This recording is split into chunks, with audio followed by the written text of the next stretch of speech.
if we buy 1,000 shares of XYZ at a price of 6, if we purchase 1,000 of them, in this example, if we're very bullish XYZ, we bought XYZ because we want to be long, we think the darn thing's going higher. But what I teach, what I want you to do, and we say it all the time, is to get on prints.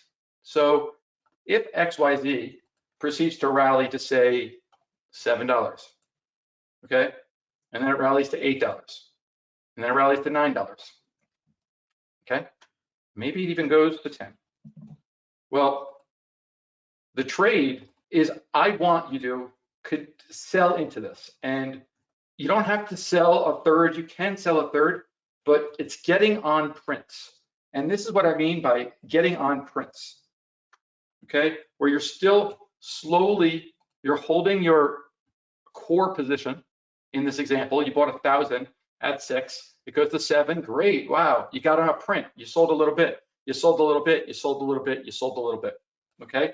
But you're still long, in this example, you're still long 600 shares. The mindset in this kind of position is we want to be long XYZ, right? The only reason that we did these trades is because we're locking in profits. We're just locking in money. That's not because we're bearish, not because we're bearish. We're just locking in money. But we're not locking in the entire position. We're still long 600.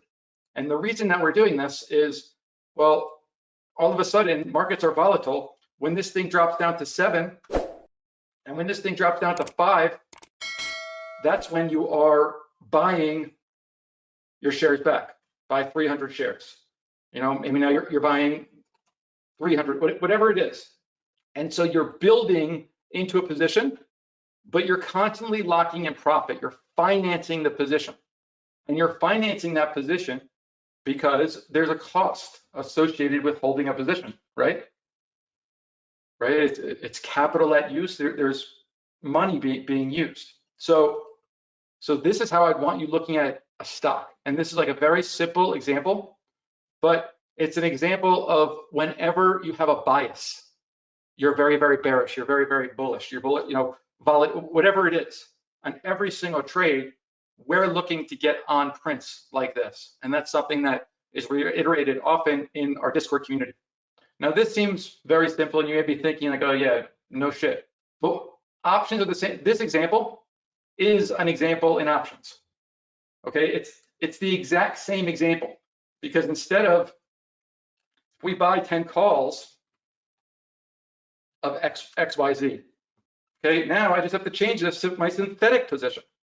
Okay, so now it's the same exact thing. Buy 10 calls of XYZ. Your synthetic position, if you're in the money, you're long 1,000. So if the stock rallies, sell 100 shares, sell 100 shares, sell 100 shares. Your synthetic position is still long 600. Okay. The difference here is I would probably just buy 400 shares at 7, right? So you'd be 900, 800, 700, 600. Then you buy those shares back, 1,000, okay?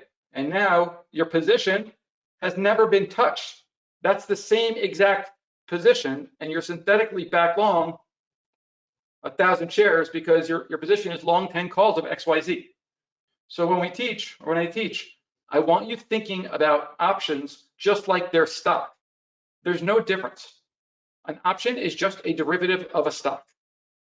The last component to add, you know, as we go over this, is going to be what your delta is. What's my delta for this space right here? What's my delta when I'm long 1,000 shares or long 100 shares? It's just 1, right? But if this buy 10 calls of XYZ, if it's got a delta of 0.5, my delta exposure is 500, not 1,000, right? Because 0.5 is going to be 500. If it was 1, it's a full 1,000. If it's 0.2, it's 200, and so forth. But if you just move your options, if you just think about your options in terms of stock, then everything available to you as an options trader as far as position management is pretty clearly like right in front of you. Stock and options, there's absolutely no difference. And the more you get comfortable with that, I think that way of thinking is the easiest and most efficient.